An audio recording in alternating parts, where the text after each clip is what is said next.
et autres gens de ce type peuvent témoigner aussi. Mais ceux-là ne sont pas des journalistes. Alors, enfin, disons, qu'est-ce qui s'est passé? Les Blancs ont été paniqués.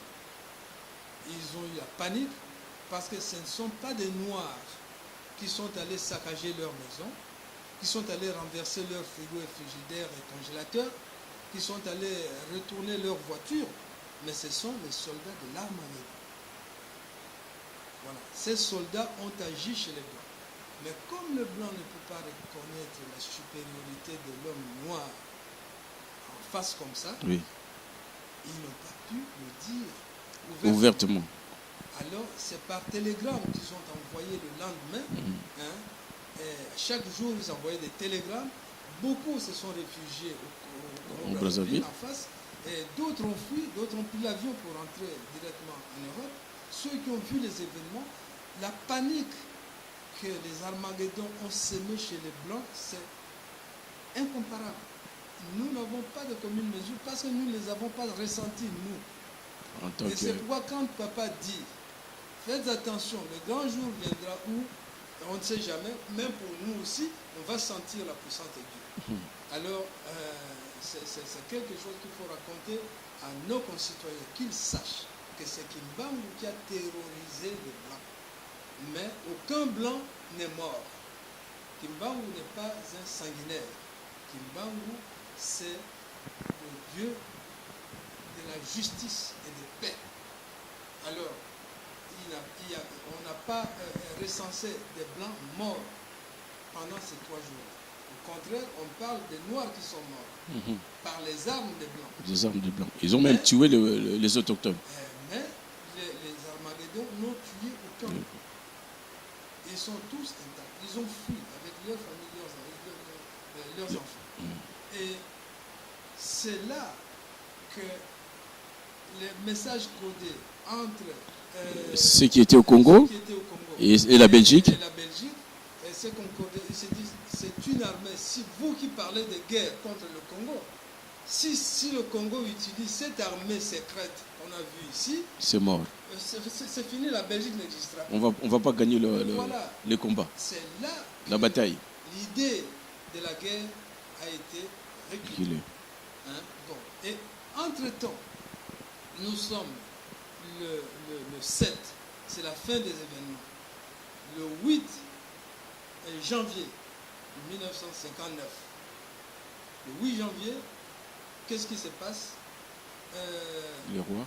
Non, les parlementaires belges se réunissent en Belgique. Ils se réunissent pour cette affaire du Congo. Ils se disent, mais tout cela, alors, leur réunion s'est terminée en queue de poisson parce qu'ils s'accusent mutuellement. Les Flamands disent, c'est à cause de vous les Wallons. Les Wallons disent, c'est à cause de vous les Flamands. Qui voulaient faire la guerre. Voilà. Ainsi de suite. Non seulement faire la guerre, mais leur comportement vis-à-vis du Congo, et ainsi de suite. Donc, tout ça, beaucoup de choses se sont dites entre eux. Et c'est ainsi que le 11, les parlementaires belges vont envoyer des émissaires vérifier sur le terrain. Qu'est-ce qui s'est passé? Alors que le gouvernement de son côté, pour l'année 1959, le gouvernement a retenu une chose. Ils ont dit, nous, donc là, l'événement du 4 janvier ne s'est pas encore passé. Le 4 janvier 1959, mais pour 58, le gouvernement belge a bouclé son rapport de fin d'année. Donc, nous n'allons pas donner l'indépendance au Congo. Alors, c'est là que les Congolais doivent savoir ce qui s'est passé en Belgique, et qui est tout à donc, fait... si j'ai bien compris, avant les émeutes de 4 janvier, parce que ça s'est produit en 1959, mais le gouvernement belge, en 1958, ils ont dit que nous donnerons jamais l'indépendance au Congo. Voilà. Mais à partir de l'événement des 4 au 7, il va changer leur manière de penser. Ça va changer. J'en viens. Allez-y, papa Yuli. Ok. Donc, on fait un peu la course au temps. voilà, c'est comme ça. Et le Premier ministre et le ministre des colonies, parce qu'il y avait un ministère spécial qui était le ministère des colonies. Donc le ministre des colonies, celui-là qui gérait le Congo, le Rwanda et le Burundi, Oui. Ils étaient des grands confidents du roi. Donc le roi les écoutait quand ils intervenaient. Quand je dis confident, c'est Ouais. le roi pour des choses personnelles, Ouais. confidentielles. Il le disait au Premier ministre et au ministre des colonies. Parce que le ministre des colonies, c'est celui qui a la propriété du roi. Voilà. Le Congo, quoi que la Belgique parle, c'était comme la propriété donnée au roi. Ouais. C'était le don fait au roi de Belgique. Et ce n'est pas la propriété de Belgique, non. Ce n'est pas la colonie belge comme telle. Non. C'est géré. Concédé pour gestion à la Belgique aussi. Et voilà que ces deux personnages sont embarrassés. Parce qu'ils savent les velléités du roi. Ils savent que le roi voudrait donner l'indépendance au Congo. Parce qu'il a des conventions avec Kimbangu. Souvenez-vous, tous les Kimbanguistes le savent, qu'en 1921, Papa Kimbangu avait écrit sur un bout de papier la date, le jour de l'indépendance du Congo. Donc le 30 juin 1960. 1960. Et le jour aussi était bien mentionné. Alors, et ce papier a été donné à Mamamoulou, qu'il avait caché dans les grottes des Tadi. Ouais. Ça, c'est l'histoire qui nous l'apprend. Ça, c'est les histoires internes des Kimbanguistes. Et voilà, c'est de là que Papa Kimbangu, Papa Diangenda, va recevoir aussi les consignes de sa mère sur tout ce qui se passe entre son père et la royauté de Belgique. Mais revenons surtout rapidement là-dessus, parce que le Premier ministre et le ministre des colonies sont allés alerter le roi. Ils disent les membres du gouvernement ne sont pas d'accord de donner l'indépendance au Congo. Ils ont préparé leur discours sans mentionner le mot indépendance, comme vous l'aviez demandé. Ils ne l'ont pas mentionné. Ils l'ont passé de justesse. Le tabac.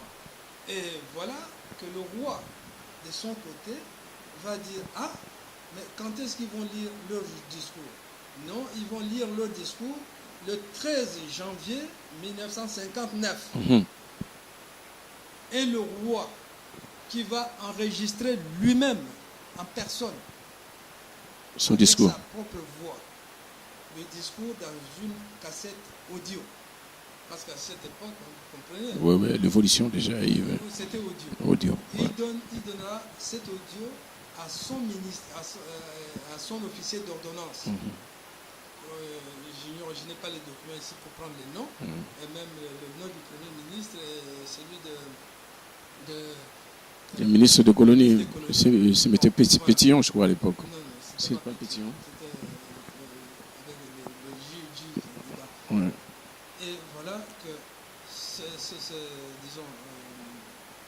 ils vont préparer, il va donner la cassette, il va transmettre la cassette au ministre. Non, pas au ministre, disons, à son officier d'ordonnance. Ouais. Et l'officier d'ordonnance va prendre l'avion, aller avec directement... Depuis la Belgique. Depuis la Belgique. Il prend l'avion avec la cassette du roi et il va l'amener au Congo, donner au gouverneur. Il dit, c'est à lire 2 heures avant la prononciation du discours gouvernemental. C'est ainsi qu'on entendra la voix du roi qui prononce le mot indépendance pour le Congo. Alors, quand le discours du roi est passé, tout le monde, toute la Belgique était paniquée. Et celui des ministres est venu après, c'est trop tard. Ils étaient comme s'ils étaient poignardés au dos. C'est la voix du roi qui est prépondérante. vous avez fait des choses sur son dos, c'est lui maintenant qui vous prend des cours. Et voilà, c'est comme ça que petit à petit, jusqu'à toute cette année 59, ils vont préparer l'histoire de la table ronde et tout ce qui va pour officialiser l'indépendance. Oui, oui. Et voilà, disons, nous en sommes là. C'est vous montrer combien des parlementaires, aussi bien les parlementaires que les membres du gouvernement, n'étaient pas d'accord pour nous donner l'indépendance au Congo. Et c'est le roi lui-même qui nous a donné l'indépendance. Alors je reviens, pourquoi le roi était contraint de garder le secret, ne pas le dire à toute la Belgique, mais le dire seulement à son ministre des colonies et au premier ministre. Pourquoi? Parce que Papa Kisolo Kele avait effectué un voyage en 58 où Maman Mouilou l'avait chargé. Ça, dans la vidéo de Papa, le révérend pasteur Nzinga, Aaron, il raconte très bien cette histoire. Donc, Papa Nzinga raconte le voyage de Papa Kisolo Kele en 58. Ils sont allés passer un concours comme ça des administrateurs indigènes. Et lui était du nombre. Il sortira le premier, après, à partir de là. Et à partir de là, il va demander l'audience à la demande de sa maman. Il va demander l'audience au roi. Et l'audience lui sera accordée. Et pendant cette audience, il va évoquer le problème qui a été arrêté entre son père et le père des rois Baudouin. Donc tout est dit. Donc l'histoire émane de Simon Kimbangu. Donc justement, c'est ça la boucle. Donc, pendant cette audience, il va dire, voilà, mon père avait obtenu la signature de votre part pour nous donner l'indépendance le 30 juin 1960. Et pour cause, parce qu'il vous a rendu des services inappréciables. Et vous êtes obligé de conclure. Disons, d'accomplir sa volonté. Si vous ne le voulez pas, lui-même promet qu'il va agir. C'est ainsi que le roi Baudouin va dire, mais moi je ne vais pas avoir affaire à un homme qui est déjà mort. Donc, dites-vous que le dossier, je l'ai sous le coude. Mes ascendants, c'est-à-dire les rois précédents, m'ont passé ce dossier-là. Je l'ai. Et je vais exécuter ce qui a été convenu avec mes pères à moi. Et Simon Kimbangu. Papa et maman, l'histoire a été convenue, l'histoire de la libération du Congo a été convenue entre Simon Kimbangu et le roi belge. Les éléments de conviction pour montrer que Simon Kimbangu, c'est lui-même qui avait les éléments pour libérer son peuple. Il a fait le nécessaire pour réaliser sa promesse. Il dira que moi, je mettrai à affronter ceux qui sont venus pour coloniser mon peuple. Et la suite, nous avons suivi. Nous cherchons les éléments de conviction pour dire que réellement, Simon Kimbangu, c'est lui qui a libéré son peuple. Et à travers l'histoire de Papa Yuli, tout est clair, papa et maman. À moins que nous soyons de ce qu'on appelle, qui n'ont pas de sens. Mais je crois qu'on est des humains quand même, bien qu'on est noirs. Mais on peut quand même comprendre quelque chose. Et Papa Yuli a tout dit. Papa Yuli, pour conclure, parce que le temps nous est parti, je crois qu'on est à la télévision, vous savez, je crois que vous allez directement à la conclusion. Donc si pendant cet entretien de Papa Kisolo Kele avec le roi lui avait promis qu'il le nommerait représentant des indigènes au Congo et qu'on lui construirait une belle résidence à Léopoldville. Alors il a renoncé à tout cela et dit que moi je ne peux pas être le chef des gens qui ne sont pas libres. Qui sont colonisés encore. Et puis la résidence, moi je vous remercie beaucoup. Sa Majesté, je n'en ai pas besoin. Ce que je veux, c'est que la promesse faite à mon père soit accomplie. Voilà aussi des modèles de personnages qui ne mettent pas au devant leurs propres intérêts, leur propre bien-être. Donc les biens matériels, si c'était nous, imagine-moi, si c'était moi, j'allais sauter directement, être chef des indigènes, et aussi on va me construire un immeuble à moi tout seul. Voilà. Mais il n'a pas voulu.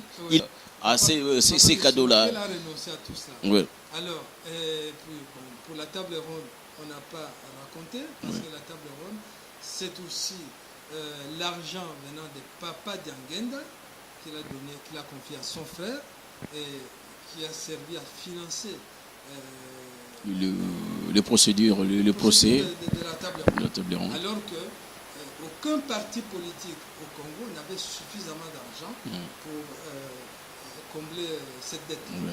Donc voilà, là aussi, tout le pays doit sa reconnaissance au fils de papa Simon Kimbangu. Papa Kisolokele, papa d'Angenda. Ce qui me surprend surtout, c'est le silence vis-à-vis de cette famille. Toutes les autorités qui arrivent, il y a Mobutu qui vient affirmer en dernière minute, relever que le pouvoir là a été confié par papa d'Angenda. Kasavubu ne l'a jamais affirmé. Nous sommes ici avec Kabila. Pareil.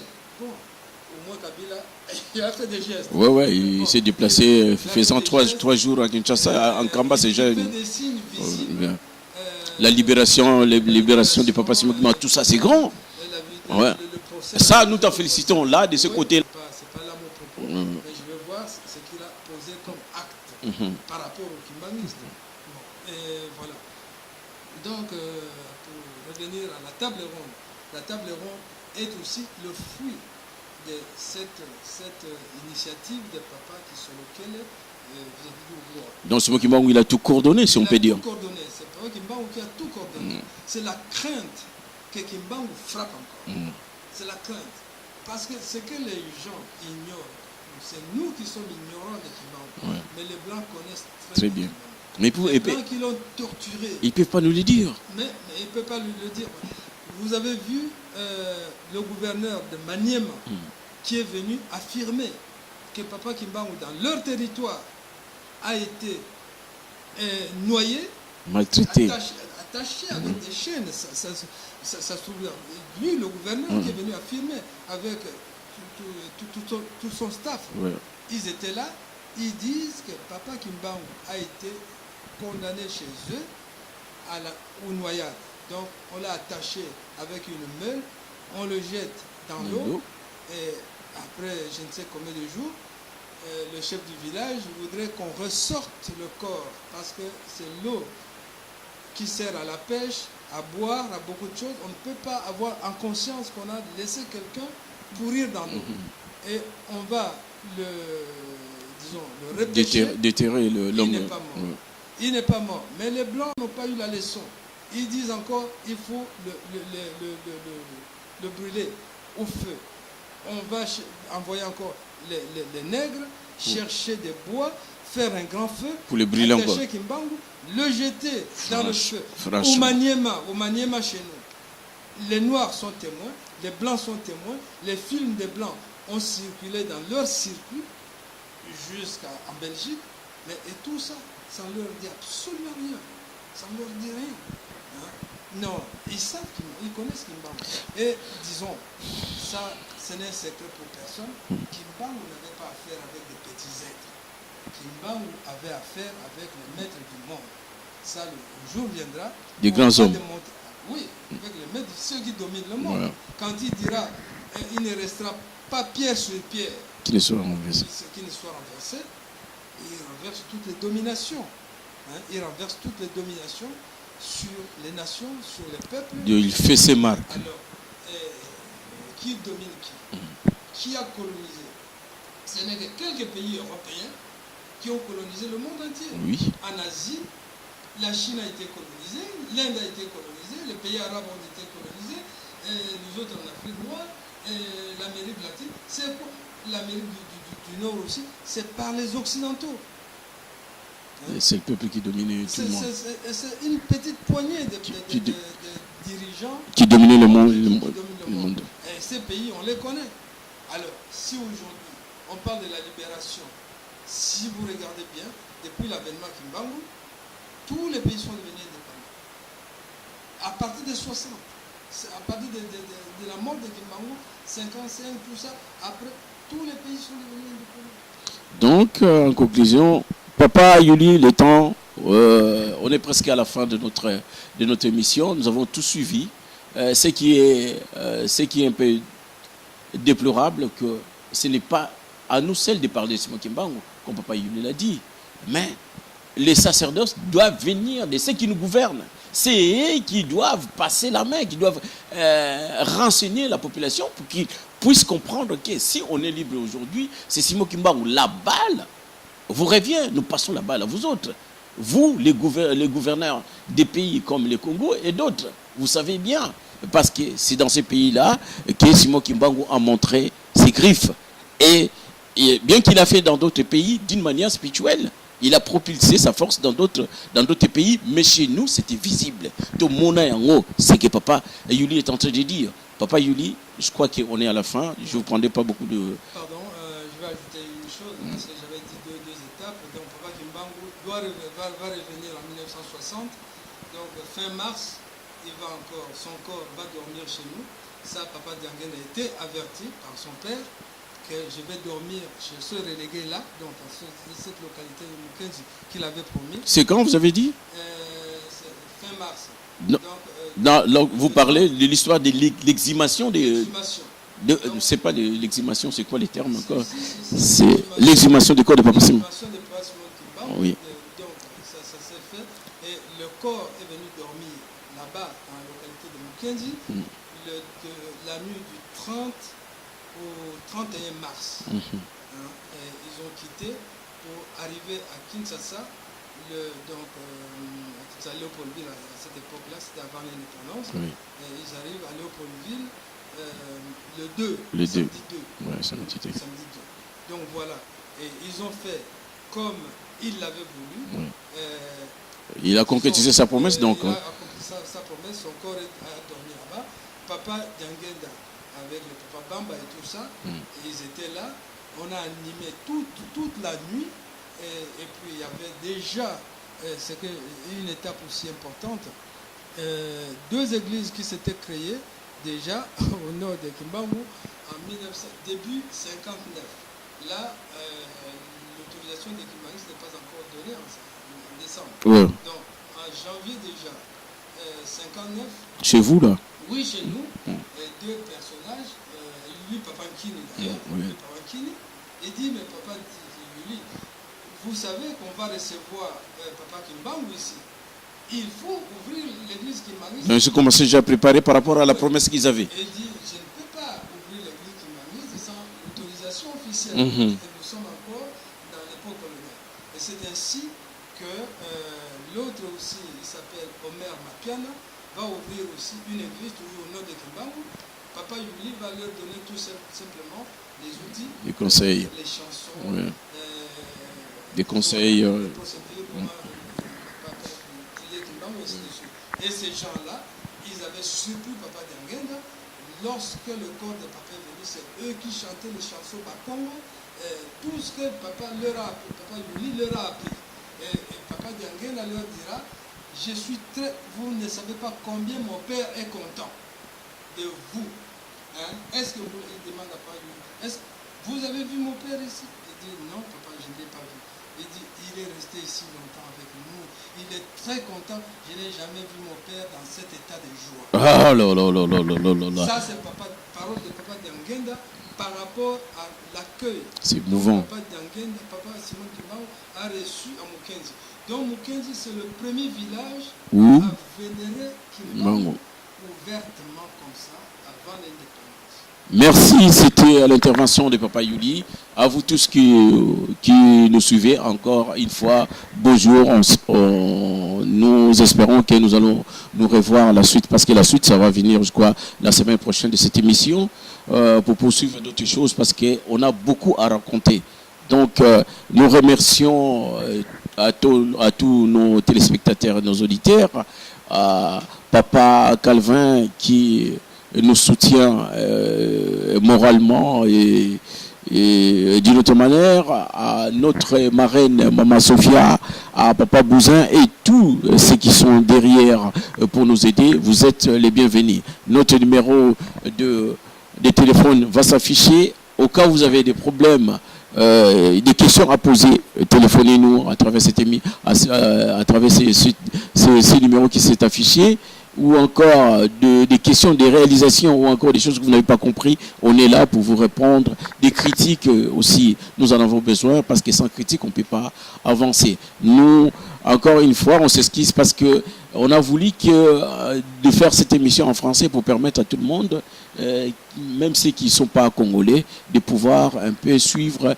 l'histoire des manifestations de Simon Kimbangu, quand on dit que Simon Kimbangu est le précurseur de l'indépendance, parce qu'il y a des éléments de conviction scientifique et ou encore d'autres ordres. Simon Kimbangu est réellement, c'est lui et que nous cherchons à montrer. Papa Yuli, encore une fois, merci. Merci de m'avoir donné cette occasion. Il y a 10 ans que j'ai déjà fait cette émission. Et aujourd'hui, ça vaut la peine que je le retourne. Merci, c'était Papa Yuli. Allez, au revoir.